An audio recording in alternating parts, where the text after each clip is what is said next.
इमामुल अंबिया सल्लल्लाहु अलैहि वसल्लम तशरीफ लाए। हजरत सैयदा खातून जन्नत सलामुल्लाहि अलैहा मौजूद हैं। इमामुल अंबिया सल्लल्लाहु अलैहि वसल्लम ने फरमाया, ऐ फातिमा, रब ने जन्नत के अंदर एक खास गिरोह पैदा फरमाया है हूरों का। हजरत सैयदा खातून जन्नत ने अर्ज की, बाबा जान, उस खास गिरोह की खास हिकमतें, खास वजह, खास निशानियां आपने फरमाया। उनकी पेशानी पर रब ने अपने नाम लिखवाए। उनकी पेशानी पर लिखा है अल्लाह, दाएं गाल पर लिखा है तेरे बाबा इमामुल अंबिया का, और बाएं गाल पर लिखा है तेरे शोहर हजरत अलीउल मुर्तजा शेरे खुदा का नाम, और उनकी ठोड़ी पर लिखा है इमाम हसन पाक का नाम। पाक नबी ये फरमाकर खामोश हो गए। हजरत सैयदा खातून जन्नत ने कहा, अब्बा जान, सब के नाम आ गए पर मेरे बेटे हुसैन का नाम नहीं है। पाक नबी ने मुस्कुराकर फरमाया, मैं जानता था ये सवाल होगा।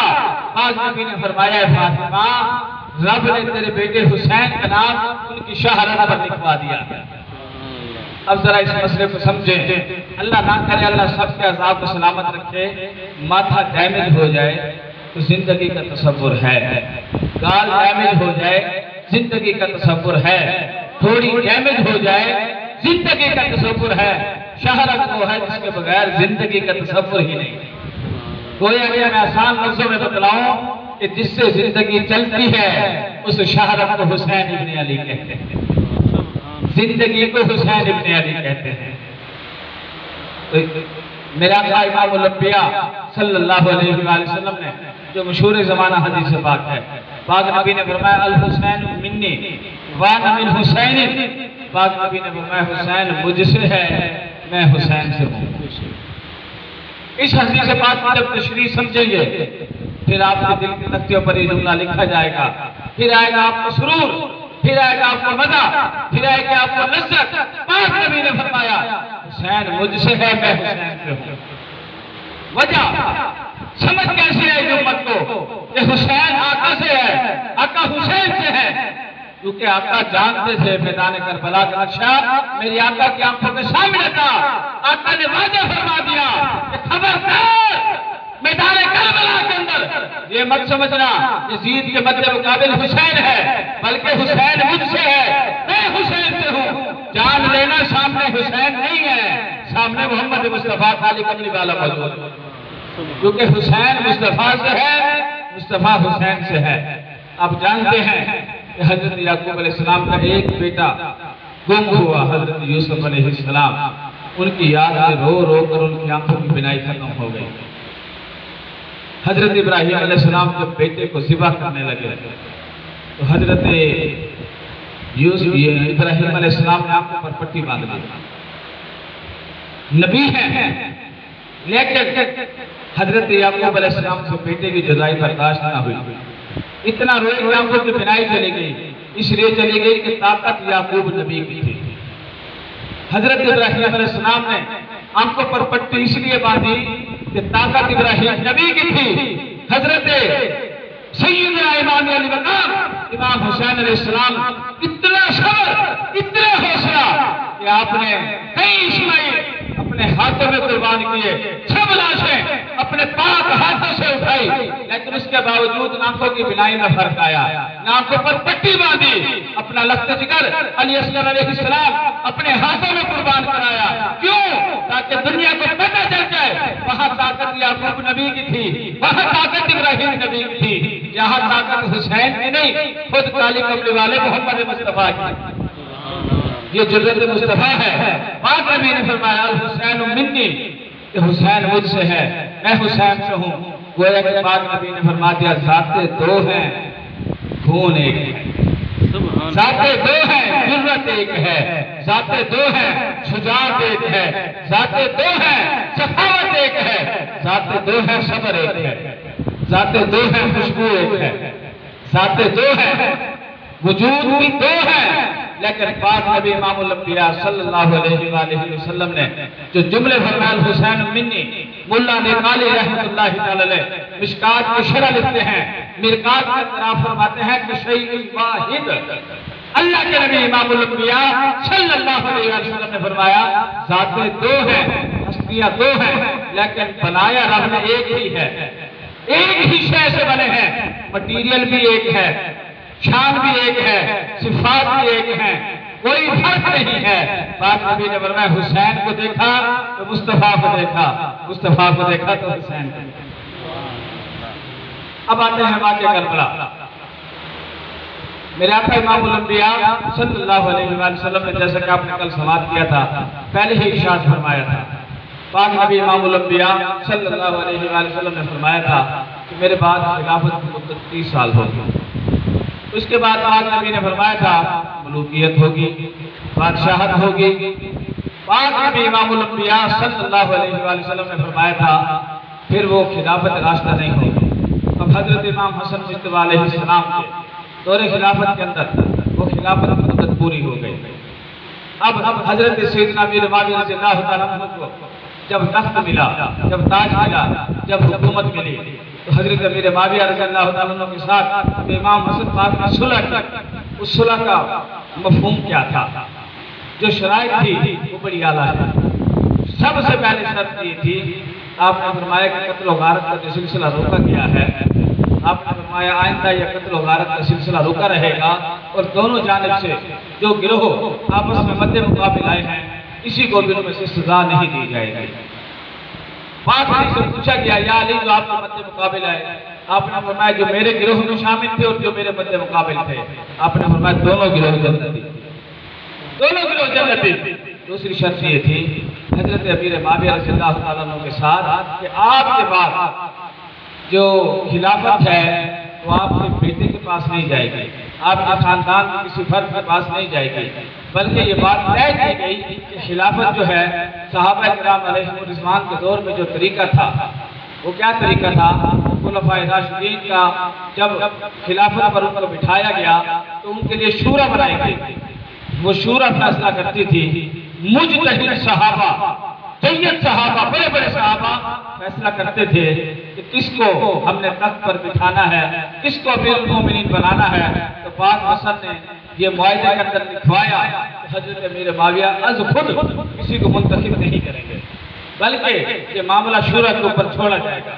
जैसे हजरत अबू बकर सिद्दीक रज़ियल्लाहु तआला अन्हु के बाद उनका बेटा नहीं बना, हजरत उमर बिन खत्ताब के बाद उनका बेटा नहीं बना, हजरत उस्मान गनी के बाद उन्होंने किसी अपने रिश्तेदार को मुंतखब नहीं फरमाया। जो खुलफाए राशिदीन का तरीका रहा है उसी तरीके पर बैत की जाएगी, उसी तरीके पर खलीफा को नामजद किया जाएगा। लेकिन मसला इसके बरक्स हुआ, इसमें कोई शक व शुबा नहीं है। तमाम तवारीख के अंदर ये बात साबित शुदा है कि हजरत अमीर माविया रज़ियल्लाहु तआला अन्हु को कई ने मशवरा दिया कि आप अपनी जगह अपने बेटे को वली अहद नामजद कर दें। अब जिन्होंने हजरत माविया की इस बात को, इस दलील को कबूल किया, उनसे बात मानी गई, और जो नहीं माने उनको फिर पैसा दिलाया गया बनु उमैया के दौर में, और जो पैसे से भी नहीं माने उनको हुकूमत के जोर बाजू पर बनवाया गया। 7 हिजरी तारीख का वो साल है जिसमें नबी के सहाबी हजरत हुरैरा दुआ मांगते रहे, अल्लाहुम्मा इन्नी अऊज़ु बिका मिन रासिस सिद्दीन व इमारत सिबियान, या अल्लाह मैं पनाह मांगता हूँ 60 हिजरी से और लोंडों की हुक्मरानी से। जब नौजवान छोकरे जिनके अंदर न शर्म होगी न हया होगी, न दीन होगा, न दीन का ताल्लुक होगा, न वास्ता होगा, जब उनको हुक्मरान बनाया जाएगा तो आपने फरमाया मैं पनाह मांगता हूँ। नारे तकबीर, नारे रिसालत, नारे हैदरी। अल्लाहुम्मा सल्ली अला सय्यिदिना मौलाना मुहम्मदिन अदद मा फी इल्मिल्लाहि सलातन दाइमतन बिदवामिल मुल्किल्लाह।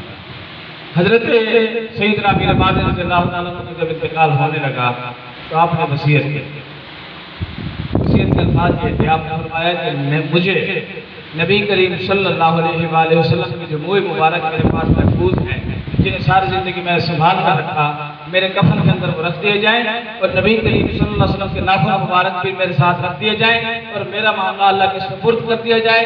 मैं उम्मीद रखता हूँ कि मेरा रब जरूर नबी के बालों का सदका, नबी करीम सल्लल्लाहु अलैहि वसल्लम के पाक नाखूनों का सदका रब मेरी बख्शिश फरमा देगा। और अल्लाह ताला ने कुरान पाक में फरमाया वकुल्लुम वअदल्लाहुल हुस्ना, ऐ नबी जो भी आपका कारोबार हैं सब के सब जन्नती हैं, हमने सबसे जन्नत का वादा कर लिया है। ये अल्लाह का कुरान है। हजरत अमीर माविया रज़ियल्लाहु तआला अन्हु और याद रखें, बेटे के गुनाह का बेटा बालिग हो, इसके गुनाह का बालिग जिम्मेदार नहीं है।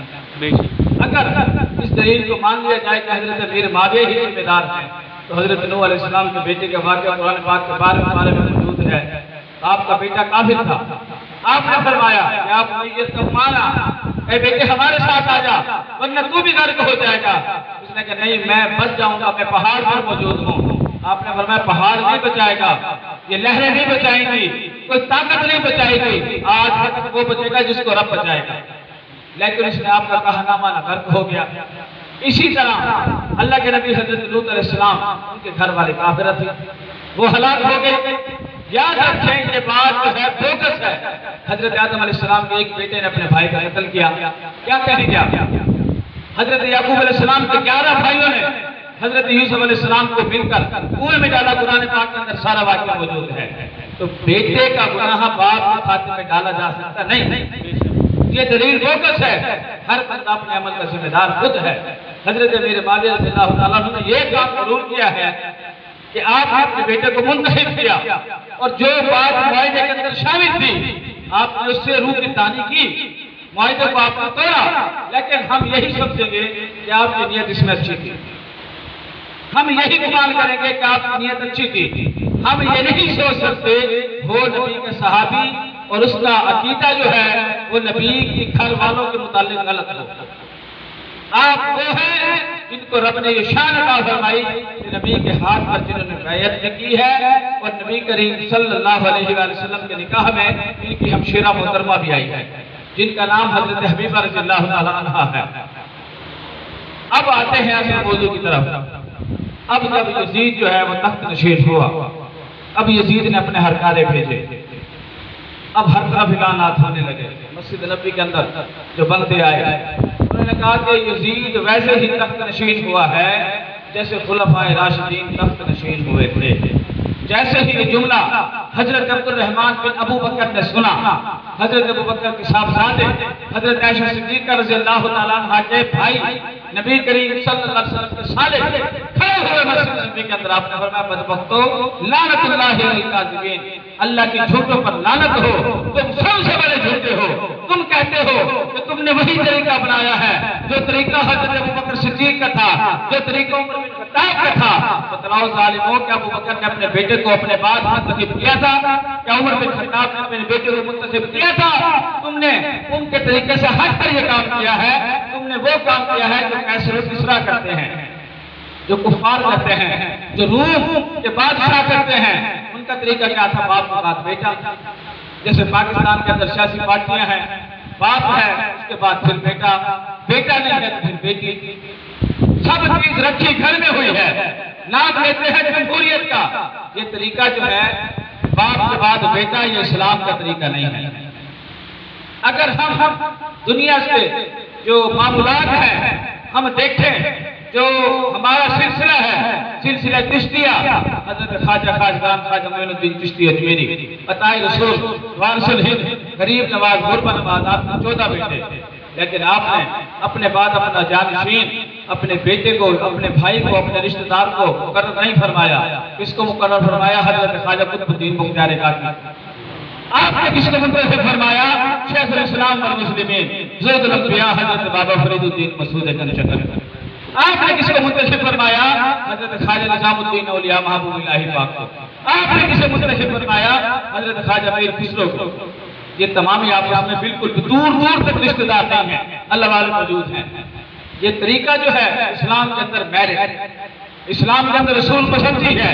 मैरिज से हटकर इस्लामी तारीख के अंदर जिसे सबसे पहले खलीफा बनाया गया वो बदबख्त लानती इंसान हजरत इंसान गौर करें, वो वाकई समझ आती है आसानी के साथ ये बात, वो लानती इंसान यजीद है जो बगैर मैरिज के और बगैर किसी उसूल के, बगैर किसी ज़ाब्ते के नबी करीम सल्लल्लाहु अलैहि वसल्लम और सहाबा किराम अलैहिम रिज़वान के जो फरामीन हैं, जो तरीके हैं, तरीकों को छोड़कर इसको मुंतखब किया गया। अब ये तख्त पर बैठा था, अब इसने सबसे पहला काम क्या किया? इसने मकतूब रवाना किया। अब इसका किरदार भी सुन लें और उस किरदार का हवाला भी सुन लें। किताब के लिखने वाले हैं इमाम जलालुद्दीन सयूती। किताब का नाम है ख़साइसुल कुबरा। इमाम जलालुद्दीन सयूती फरमाते हैं और इस बात के रावी हैं हजरत अब्दुल्ला बिन हंसला, जिनके वालिद को ये शान मिली कि रसूलुल्लाह सल्लल्लाहु अलैहि वसल्लम ने गसीरुल मलाइका का लक़ब अता फरमाया। इनके वालिद वो हैं कि जिनकी शादी की पहली रात थी, शबे ज़ुफ़ाफ़, यानी कि हम सुहाग रात कहते हैं, अरबी में शबे ज़ुफ़ाफ़ कहते हैं। सुबह के वक्त गुस्ल फर्ज था। जिहाद की आवाज कानों में आई, तलवार थामी, जिहाद किया, जाने आफरीन के सुपुर्द कर दी। जब सब की लाशें तलाश कर रहे थे, उनकी लाश न मिली। आका की बारगाह में आया, या रसूलल्लाह, हजरत अब्दुल्ला की लाश नहीं मिल रही। आपने फरमाया मैं देख रहा हूँ उन पर गुस्ल फर्ज था, मलाइका उनकी लाश को ले गए हैं, जन्नत के पानी से गुस्ल दे रहे हैं। सुभान अल्लाह। उनका लक़ब मशहूर हुआ गसीलुल मलाइका, कि उनको गुस्ल देने वाली जमात मलाइका की है। उनके बेटे हैं हजरत अब्दुल्ला बिन नबी हंसला, गसीलुल मलाइका के लक़ब वाले। वो फरमाते हैं, इमाम जलालुद्दीन सयूती अपनी किताब में लिखते हैं, इमाम जलालुद्दीन सयूती आम मुहद्दिस नहीं, ये वो है जिसको हालत बेदारी में रसूलुल्लाह सल्लल्लाहु अलैहि वसल्लम ने अपना 72 मरतबा दीदार फरमाया। उलमाए देवबंद के बहुत बड़े इमाम अनवर शाह कश्मीरी ने अपनी किताब के अंदर लिखा है कि 72 मरतबा नहीं, 22 मरतबा आपको दीदार मुस्तफा हुआ। हम कहते हैं झगड़ा कोई नहीं, 72 को भी छोड़ो, 22 को भी छोड़ो, इसे एक बार दीदार मुस्तफा हो जाए, एक बार दीदार मुस्तफा हो जाए। पाक नबी ने फरमाया, मंज़ार कब्री वजबत लहू शफ़ाअती, जिसने मेरी पाक कब्र अनवर की ज़ियारत, उसके लिए मेरी शफ़ाअत वाजिब हो गई। जरा अंदाजा करें, तख्ते ऊपर ये जुमला लिखा है, जो फकत रोजे की ज़ियारत करे, फकत कब्र पाक की ज़ियारत करे, वो है जन्नती।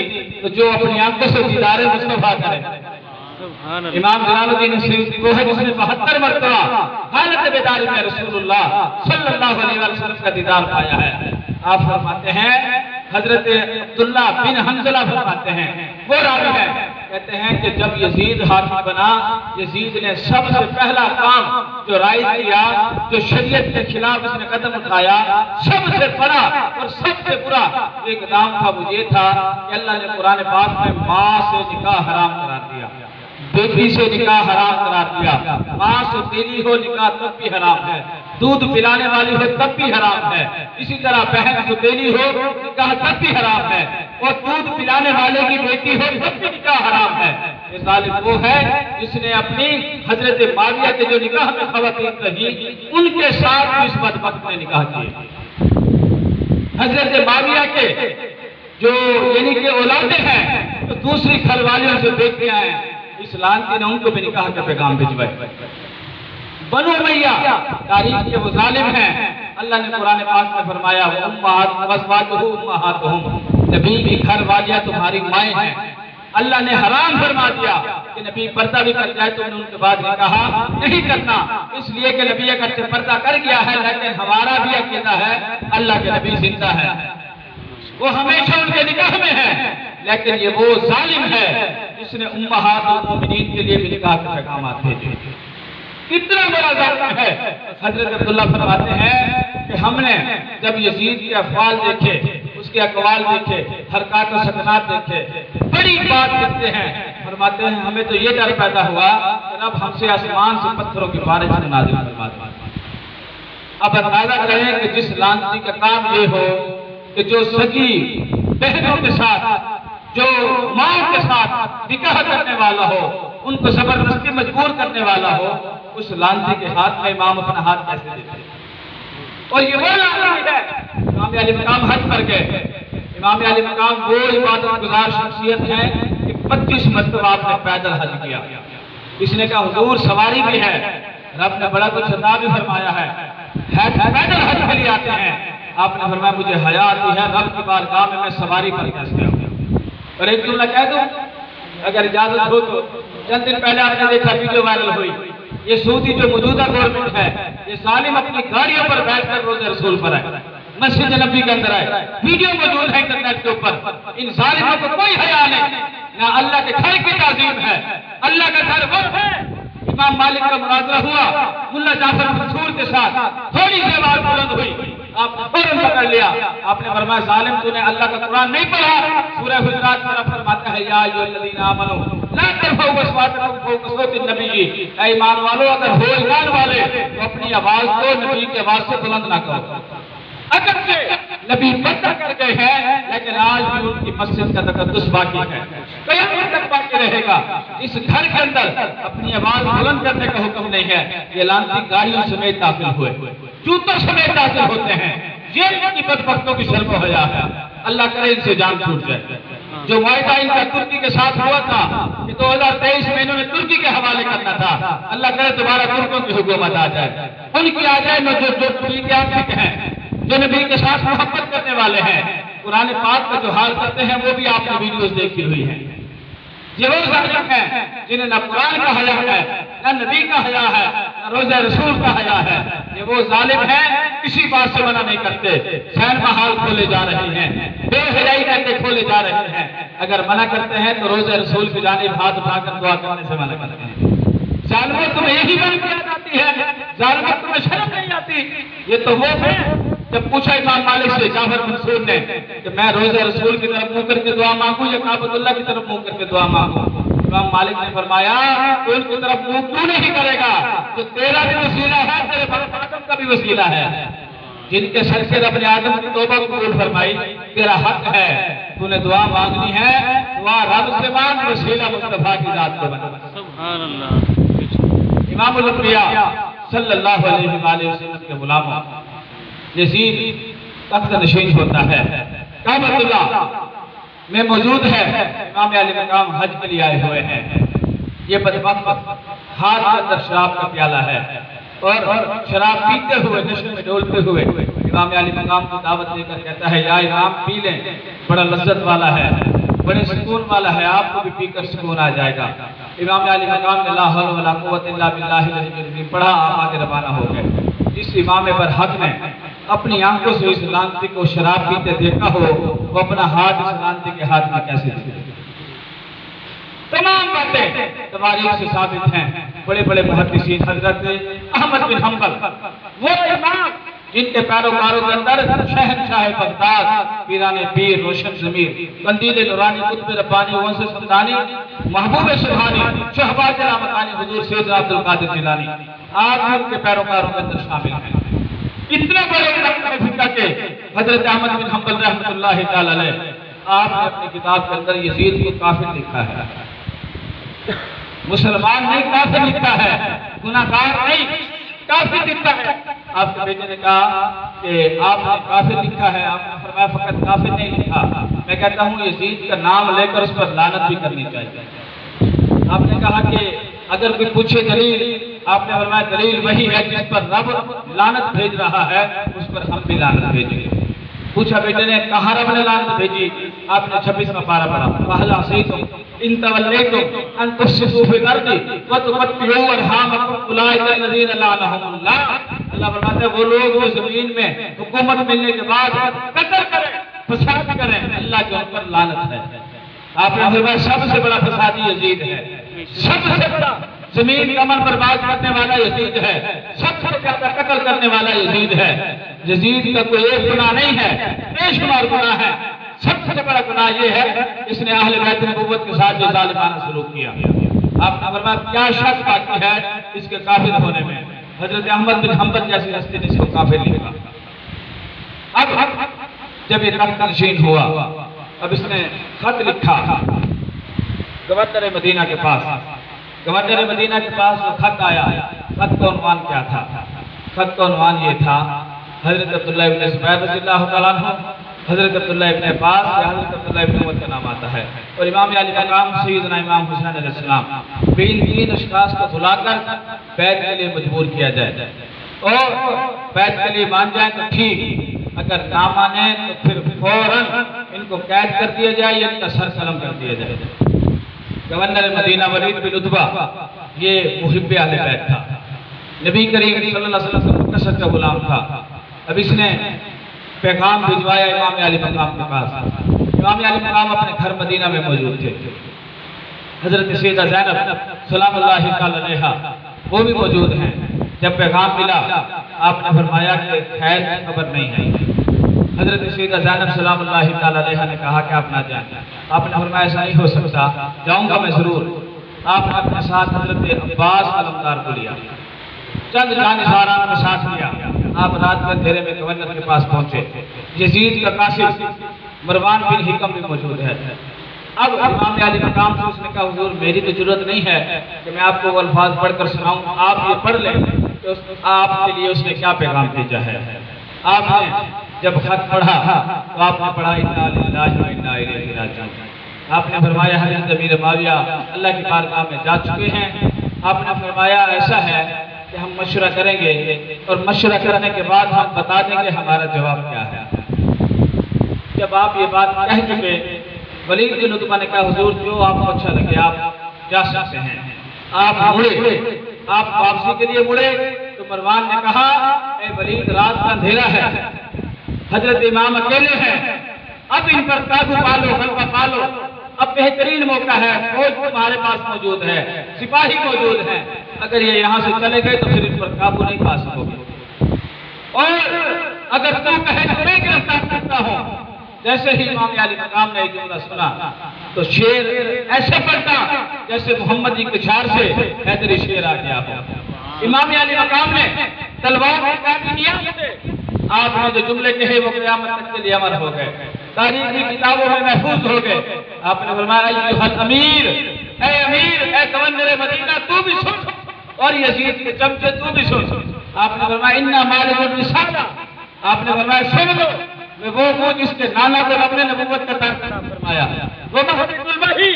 आपने फरमाया मैं वो हूँ जिसके घर में रब ने कुरान फरमाया है, मैं वो हूँ जो नाना के सीने पर होता रब कुरान नाज़िल फरमाता मुख्तलिफुल मलाइका। आपने फरमाया मैं वो हूँ जिसके घर बगैर इजाजत जिब्राइल भी नहीं आते, बेइजाजत जिनके घर जिब्राइल भी आते नहीं, कद्र वाले जानते हैं, कद्र शान वाले बैठे। आपने फरमाया मैं तो याद नहीं हूँ, पर आपने फरमाया किसकी बैठ के लिए मुझे कहा जा रहा है। सुने इमाम अली वक़ार ने क्या फरमाए। आपने फरमाया व यजीदुल मुआविया रजुलन फासिकुन फाजिरुन शारिबुल खमरी कातिलुन नफ्सी मूलिदुन बिल फिस्की व मिसलुना ला युबायु। आपने फरमाया यजीद वो है जो फासिक है, फाजिर है, गुनाहगार है। आपने फरमाया वो शराबी है, वो ज़ानी है, मुसलमान का कातिल है। व मिसलुना ला युबायु। आपने फरमाया जिसने सारी जिंदगी नबी के सीने पर खेला हो, जिसका हाथ नबी के हाथ में रहा हो, कैसे हो सकता है मैं हाथ उस लांती के हाथ में दे दूं। अल्लाह ने कुरान पाक में फरमा दिया है युज़हिबकुमुर रिज्सा, ऐ नबी के घर वालों हमने पलीती को तुमसे दूर फरमा दिया है। आपका हाथ है पाक, यजीद है पलीत, पाक हाथ पलीत के हाथ में जा कैसे सकता है। इसको ख्वाजा खाजगान अताए रसूल वारिसुल हिंद ने जो कलम बंद किया वो जुमले भी कमाल के हैं।